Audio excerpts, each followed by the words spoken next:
In order to set up text replacements on Samsung Galaxy A36 5G, we need to go to Settings. In the Settings, scroll down until you find the General Management, and then we need to go to Samsung Keyboard Settings. Over here, you should be able to find the text shortcuts.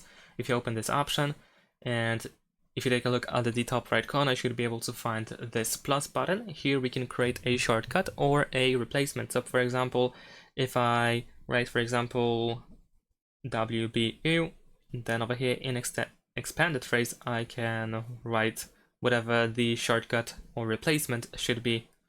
So for example, I'm gonna write, what about you? There we go. And if I press add, then we have created the replacement. If I write WBU, it will be changed into what about you. So as an example, we're gonna go to messages, and if I type WBU, as you can see, we have the replacement already prepared. If you press space, then as you can see, it is immediately changed. You can also prevent that from happening by simply choosing the option on the left side, whatever you have written, then it won't be replaced. And that's it. Thanks for watching. Leave a like and subscribe to my channel, and see you in my next videos. Bye.